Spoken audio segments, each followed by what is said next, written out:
today's video gonna be about the 300SS. So it's basically a year and a half review. So I bought the motorcycle back in 2023 February for my birthday. This more so a review on what you could expect with the 300SS regardless of the year. So this goes for the CFMoto 2022 and 2023 300SS, 300SR, same thing, just different regions, different labeling. First off, I might as well get to the big issue from the jump. Right now, I dealing with a issue with my motorcycle where there's oil getting into the intake box where the air filter is, and that's not supposed to. Oil is supposed to be where the air filter is. I can just let you know that now. But with that being said, I do have a service appointment with my dealer coming up tomorrow, so I can take out there as well. Hopefully we're able to figure out what's going on, and with the warranty I have through CFMoto, not the dealership, hopefully they're able to get everything sorted out. So that speaks within itself, puts it into reliability. As you can see, if you could look on the tachometer, I literally only have 4,000 miles on this bike. I did the break-in service at the dealer, then I did the recommended service that the motorcycle recommends whenever it needed a service, and from there I really haven't ridden the bike that much, so it's just weird. But that's that for that. That goes to reliability with the engine. I don't really know what really going on, but pertaining to how long I had the motorcycle, let me know in the comments, like, if something like that's supposed to be even happening. It's cheap to upkeep with. I haven't had no real issues other than what I'm telling you I'm dealing with right now. And like I say, it's still running, it's still operating. I just don't know why, what happening. So we can get that checked out, and again, I can make an update video so we have all the information in this one video itself.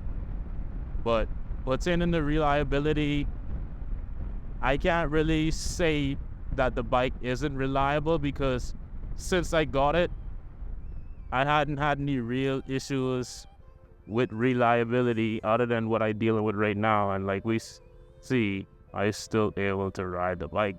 It might not be ideal to the bike health in the long run, but it's a 300. Who cares at this point?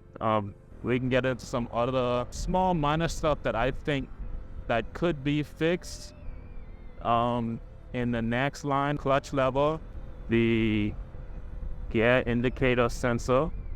I don't know if y'all see me flicking through gears, but sometimes the gear doesn't show up. So you realistically, once you have a mental note of, like, you know which gear you in, then you already know. So, but it is kind of convenient every so often when you look down and see what gear you in.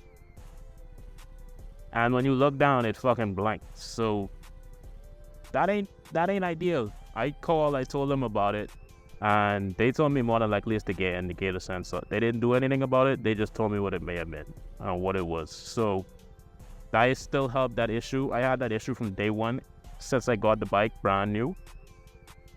So that's the issue within itself. So you guys know, like, hey, even if I get the bike brand new, the gear indicator sensor can give me issues. Now that don't mean that it ain't gonna shift into whatever gear you needed to go, and it's just realistically on the monitor side, where it's just like you might be in third gear, but it wouldn't say 3 on the tachometer, which ain't really a big deal. It's just more so of what it shouldn't do that. Like on a brand new bike or on a bike itself, it shouldn't do that. So I heard people change the gear indicator sensor and it solved the issue, but realistically, who going through all of that? The bike brand new, I shouldn't have to deal with that, you know what I mean? And then moving on from there, like I said, the clutch lever have a lot of play in it. Like, you see how wobbly it is. Chase on 2 wheels, mentioned this before on this video as well. And he actually did an upgrade to the levers, and he said that there was realistically no real change in the amount of play, the amount of wobble. He said it does feel better, but what's the point of spending money on an upgrade that ain't gonna fix the issue? You know, it's more so aesthetics at that point. So that's another thing to look out for if you really care for that. A lot of play in the clutch level. Like, I don't know if you can see how much I wobble in that around, bro. And I tried tightening it up. It doesn't fix it. And then another thing about the clutch itself, I've had people in my comment section asking me about my clutch level, like if it bite just at the end. Yes, the clutch have a lot of play in it pertaining to the friction zone. It's like the friction zone is like right at the end. There's really no real bite on the long hang. Oh my gosh, that tire just fell off that fucking truck. What the hell? That's crazy. There really ain't no friction zone. It's really just a little piece of bite that's at the end of the clutch. If you're looking for a clutch that have more, I would say, and have a longer friction zone, because the friction zone is so short, it's like by the time as you get to the end of the clutch, you basically already done with shifting gears or rolling off the clutch and using the throttle. So I don't know, like if that's something that concerns you, I would say look somewhere else.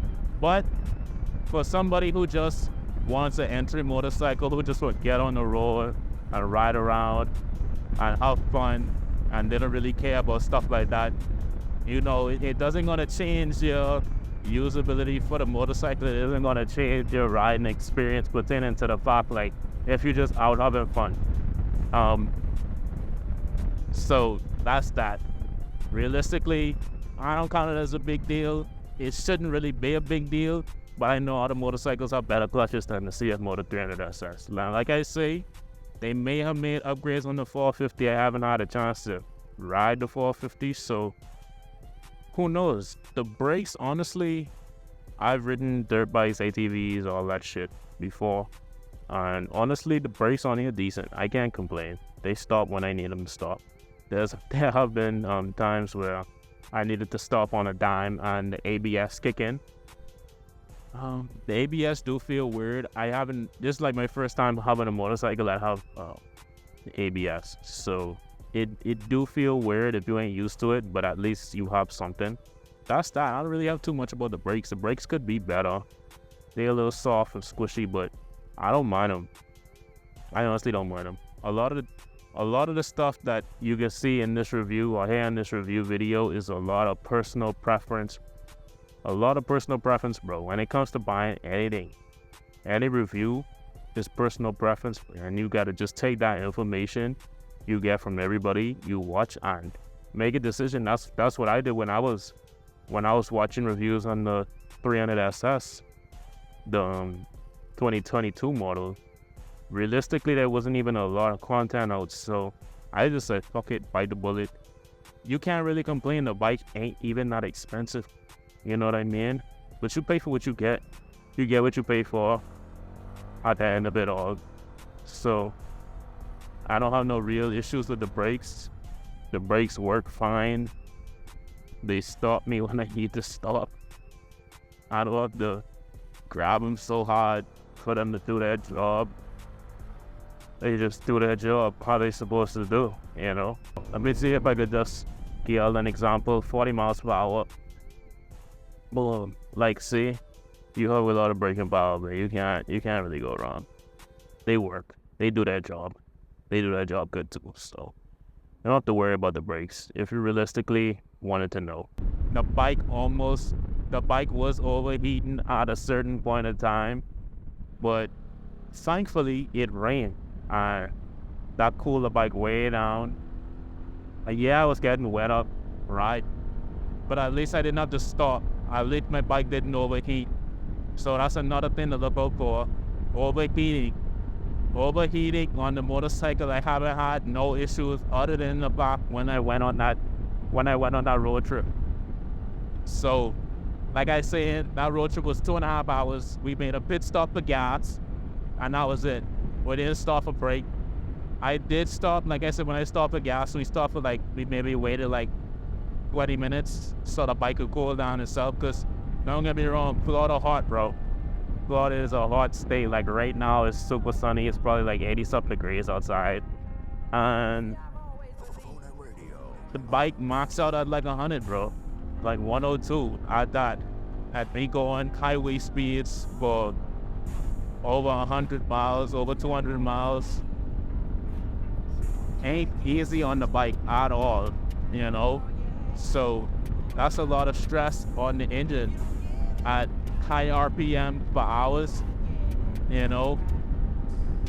So that goes to show with the reliability within itself. It's capable of running for over 2.5 hours at highway speed. Would I recommend it? No. If you're in a hot state like Florida, no, your bike will more than likely overheat. Just say it. So that's something to be mindful for. Yes, you find yourself in a situation where you have to ride the bike over an extended period of time. So just be mindful for the overheating. If it rains while you're riding, then you should be fine. If you're waiting while you're riding, you should be fine. You just gotta figure out what works for you, bro. And everybody who I see picking up the CFMotos, they don't need nothing crazy expensive, bro. And that's where a lot of people may be trying to go wrong and thinking their perception on the CFMoto. Bro, you get what you pay for, bro. Honestly, and that's with anything. You get what you pay for. I ain't gonna get the best clutch on a $5,000 bike. You know what I mean? I ain't get the best seat on a $5,000 bike. I ain't get the best engine on a $5,000 bike. But is it reliable enough for you to still enjoy your ride? Yes. Is it good enough for you to be able to, when you purchase the bike and you trying to figure out, hey, was it a good purchase? In my opinion, for what I wanted it for everything that it provided me, yes, I would say it's a good purchase. Now, the issues that I'm running into with this motorcycle, minuscule compared to other stuff that may be going on with other motorcycles. So it is what it is at the end of the day. So it's you really gotta pick your poison. Either you spend more money and you get the premium stuff, or you spend less money and still get enough premium stuff, bro. If you look at the R3 I don't think have ABS, right? Or I think they do have ABS, but they don't have a lot of the gadgets that this bike have. They don't have a TFT display, it don't have navigation, it don't have I would say quick shifter, but it don't have a slipper clutch. It's a lot of those tie into the reason why I bought this bike. I could have easily went with the R3. That was the bike I wanted as my first street motorcycle. But I was looking at all the pros, the cons, pricing, and just, doing my comparison, doing my due diligence on what makes sense for my pocket, bro. At the end of the day, you gotta make a decision on what makes sense for you, on top of the fact, what you can do with the bike. If you just can daily commute for a few miles, bro, what's the point of spending almost $7,000 on a 300, bro? What's the point? After all the financing and stuff, if you financing, what's the point of doing that?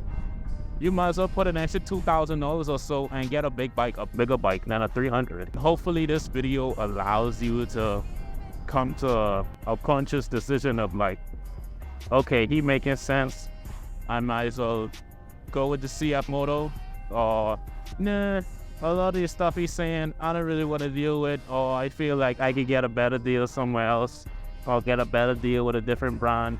Who is to say? It all depends on what you need. You can't go wrong with the 300SS, especially if this is your first bike, your first ever bike, and you don't want to buy a used motorcycle.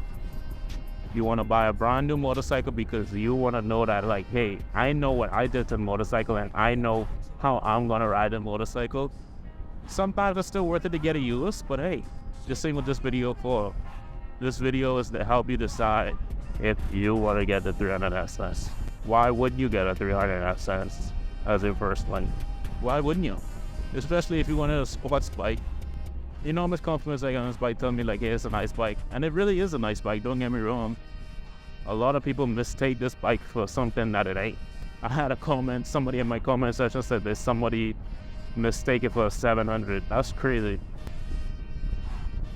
So hopefully y'all enjoyed so far. Like I say, stay tuned at the end of this video to figure out what was going on with the motorcycle itself, why oil was in the air filter box, so we can pass it along to a future Cohen who can let us know what the deal was. Hey everybody, thank you for sticking around to the end of the video. To wrap things up, I just wanted to give my opinion on some things about the bike, as well as mention what I said earlier inside the video about the engine and like the boggy sound and the oil being inside the air filter box.